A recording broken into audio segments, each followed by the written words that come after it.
नमस्कार. मी ऋषाली, बाबांची सुनबाई.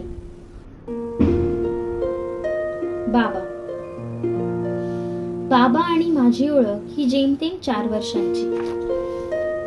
जेमतेम यासाठी कारण माझ्यासमोर बसलेले बाबांचे मित्रमंडळी, ज्येष्ठ मंडळी, त्यांच्या व्यावसायिक दुनियेतले सहकारी, त्यांचे शुभचिंतक, नातेवाईक, आप्तेष्ट, तुम्ही साऱ्यांनी बाबांचा प्रवास अगदी जवळून पाहिला.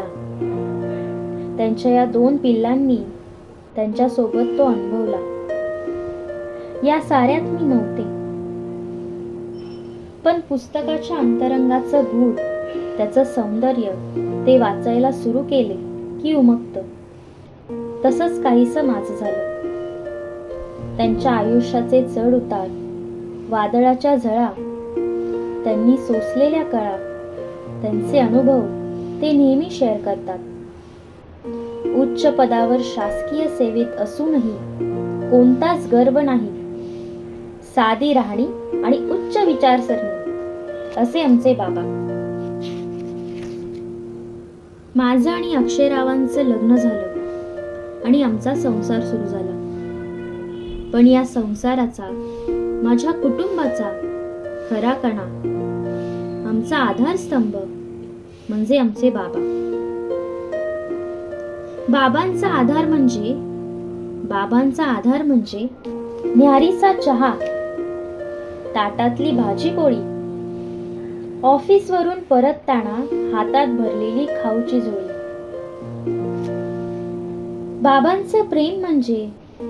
बाबांचं प्रेम म्हणजे तुम्ही आधी जेवून घ्या, मी नंतर जेवतो.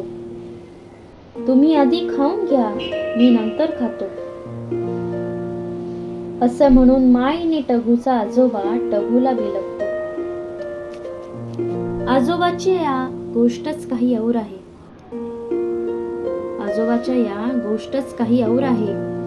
नातू म्हणे माझा शेवटचा मित्रच आहे. म्हातारपणाचा माझ्या काठीचा आधार आहे. पण खरं सांगू बाबा, निस्वार्थ प्रेम करणारा, टगूशी लहान होऊन खेळणारा, त्याचे रडू आवरणारा, या सुंदर जगाची सफर करवणारा टगूचा तुम्ही पहिला वहिला सखा आहात. तुमच्याशिवाय टगूचे बालपण अपूर्ण आहे. खरं तर या आनंदाच्या क्षणी मला एका खास व्यक्तीची आठवण काढावीशी वाटते, जिला मी भेटली नाही, जिचे वास्तव सुख मी भोगले नाही, तरीही तिचे वास्तव्य मला हवेसे वाटते. तिची उणीव मला सदैव भासते. अशा माझ्या आई, माझ्या बाबांची अर्धांगिनी, अक्षय आणि कोमलताईंची आई सौ संगीता. खरं तर कुटुंबाचा पाया एक स्त्री घडवते आणि त्यावर साऱ्या कुटुंबाचा डौलारा रचतो. बाबांचे आयुष्य उजळवणारी, त्यांच्या मुलांचे आयुष्य घडवणारी स्त्री आमच्यात नाहीये. पण आता त्या असत्या तर त्यांना बाबांचे आणि त्यांच्या मुलांचे खूप कौतुक वाटले असते. बाबांनी एकत्र आई आणि वडील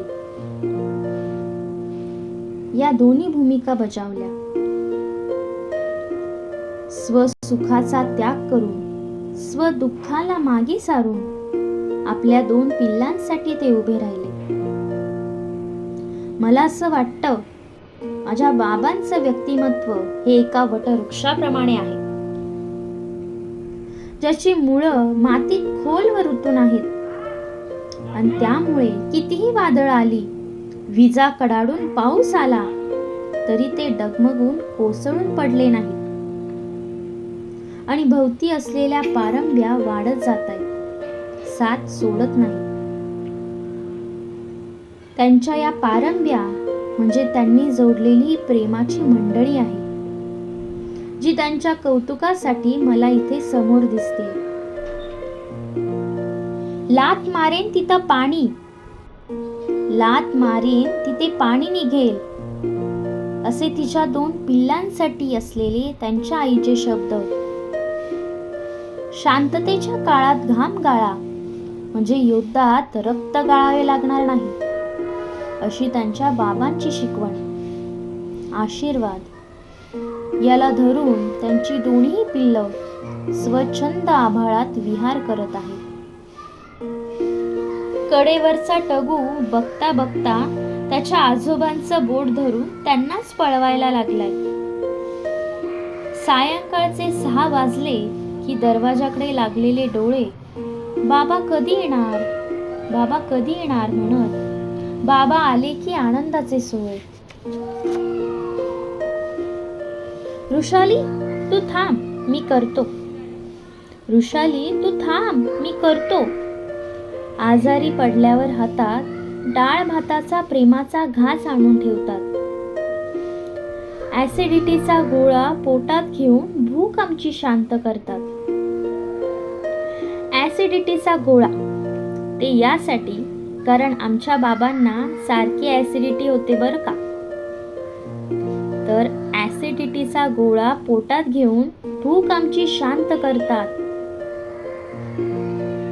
बाबा आईची माया देता देता स्वतःलाच विसरतात. आता तर काय बाबा घरीच असणार. मग आनंदी आनंदगडे आता आपले बाबा 24 तास आपल्याकडेच. पण बस झालं बाबा, आता घ्या थोडा विसावा. फक्त आता स्वतःसाठी सुखाचा ओलावा. आरोग्य सुखसंपदा लाभो. हे ईश्वरा, माझ्या बाबांच्या सर्व इच्छा पूर्ण हो. सायकलीवर सफर घडो, वर्धिनीचा डोंगर चढो. सुदृढ संपन्न दिनचर्या जडो. हे ईश्वरा, माझ्या बाबांच्या सर्व इच्छा पूर्ण हो. ना कुठली जबाबदारी, ना कुठली चिंता, बेफिकीर होऊन आनंदी रहा. हाच तुमच्या आयुष्याचा खरा भत्ता. पुढ्यात तुमच्या सगळी आहे प्रेमाची सत्ता. सेवा घडो आमच्याकडून, तेवढाच काही आनंद पाहताना मागे वळून. सदैव आमच्या सोबत राहा, हीच विनंती कळवळू, हीच विनंती कळवळू. धन्यवाद.